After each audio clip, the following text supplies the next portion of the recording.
Selamat pagi, berjumpa lagi dengan saya, Bapak Gede Sumardana, dalam mata pelajaran Pembiakan Tanaman secara Vegetatif untuk kelas 10 Agribisnis Tanaman Pangan dan Hortikultura. Sebelum memulai pelajaran, alangkah baiknya kita berdoa menurut kepercayaan dan keyakinan masing-masing agar apa yang kita pelajari dapat dipahami dengan baik. Pada kesempatan hari ini, kita akan membahas materi KD 3.6 menganalisis pembiakan tanaman secara vegetatif. Adapun tujuan pembelajaran yang ingin dicapai yaitu siswa dapat mengidentifikasi pembiakan tanaman secara vegetatif dan siswa dapat menganalisis pembiakan tanaman secara vegetatif. Agar dapat lestari dan terhindar dari kepunahan, tanaman atau tumbuhan perlu untuk berkembang biak, di mana pembiakan tanaman adalah proses menciptakan tanaman dari berbagai sumber atau bagian tanaman seperti biji, stek, umbi, dan bagian tanaman lainnya.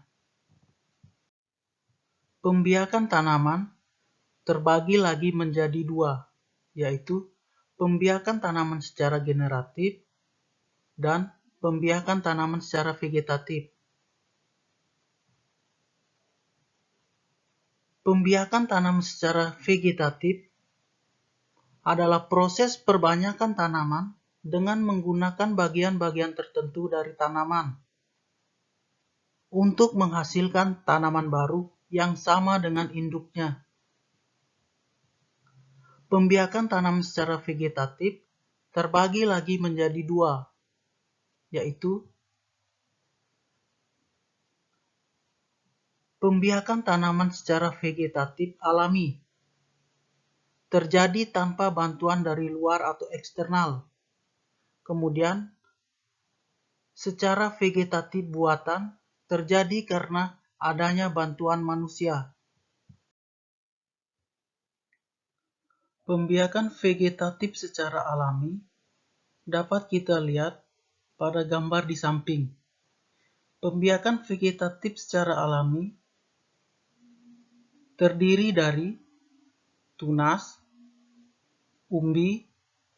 Umbi terbagi lagi menjadi tiga, yaitu umbi lapis, umbi batang, dan umbi akar. Kemudian geragi, akar tinggal atau rizoma, dan spora. Pembiakan tanaman secara vegetatif alami yang melalui tunas sering kita jumpai pada tanaman cocor bebek. Pada tepi dan ujung daun yang telah tua terdapat tunas. Jika ditanam, tunas itu akan tumbuh menjadi tanaman baru. Tunas itu disebut tunas adventif. Tanaman lain yang berkembang biak dengan tunas yaitu pisang, cemara, bambu, sukun, dan tebu. Pada tanaman ini, tunas adventif tumbuh pada akar.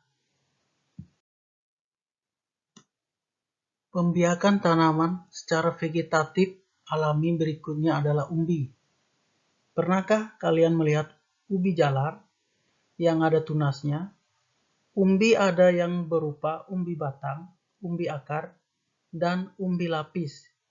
Jika tanaman yang berkembang biak dengan umbi ditanam, dari umbi keluar akar dan tunas sehingga tumbuh tanaman baru. Umbi yang ditanam menjadi sumber makanan bagi pertumbuhan tanaman sebelum mengisap makanan sendiri dari tanah. Umbi lapis.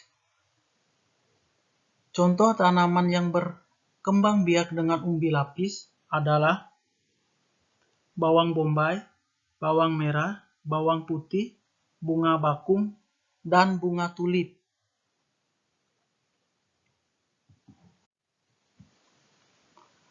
Contoh tanaman yang berkembang biak dengan umbi batang adalah kentang dan ubi jalar.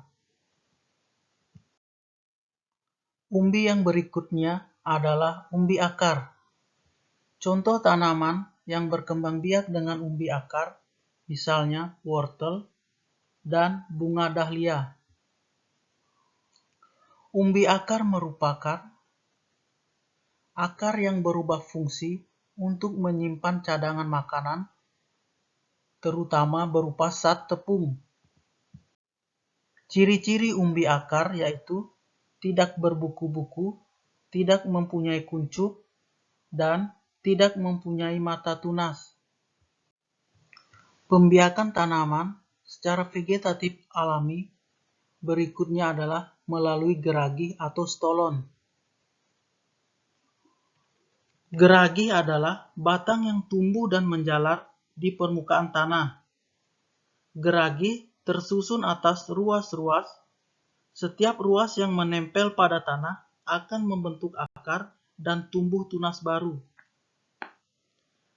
Jenis tanaman yang berkembang biak dengan geragi diantaranya adalah stroberi, pegagan, dan rumput teki. Pembiakan tanaman secara vegetatif alami melalui rizoma atau akar tinggal adalah batang yang tumbuh menjalar dalam tanah atau disebut akar tinggal, akar rimpang, atau akar tongkat. Tanaman yang berkembang biak dengan akar tinggal adalah lengkuas, jahe, alang-alang, kunyit, dan temulawak. Ciri-ciri akar tinggal atau rizoma yaitu mirip akar tetapi berbuku-buku dan pada ujungnya terdapat kuncup. Pada setiap buku terdapat daun yang berubah menjadi sisik. Pada setiap ketiak sisik terdapat tunas. Pembiakan berikutnya yaitu melalui spora. Spora terdapat pada tumbuhan paku, lumut, dan jenis tanaman paku-pakuan yang sering ditanam orang sebagai tanaman hias. Pada bagian bawah, daunnya terdapat titik-titik berwarna coklat yang disebut spora. Spora berfungsi sebagai alat perkembangbiakan. Jika spora jatuh ke tanah, akan tumbuh tanaman baru. Untuk materi, pembiakan tanaman secara vegetatif alami telah selesai. Dan jika ada pertanyaan, bisa dikirim melalui kolom komentar ataupun melalui WhatsApp. Berikut adalah tugas yang perlu dikerjakan, yaitu amati satu contoh tanaman di sekitar tempat tinggal kalian, kemudian jelaskan proses pembiakan pada tanaman tersebut. Tugas dapat dikirim melalui kolom komentar atau melalui WhatsApp. Sekian dan terima kasih.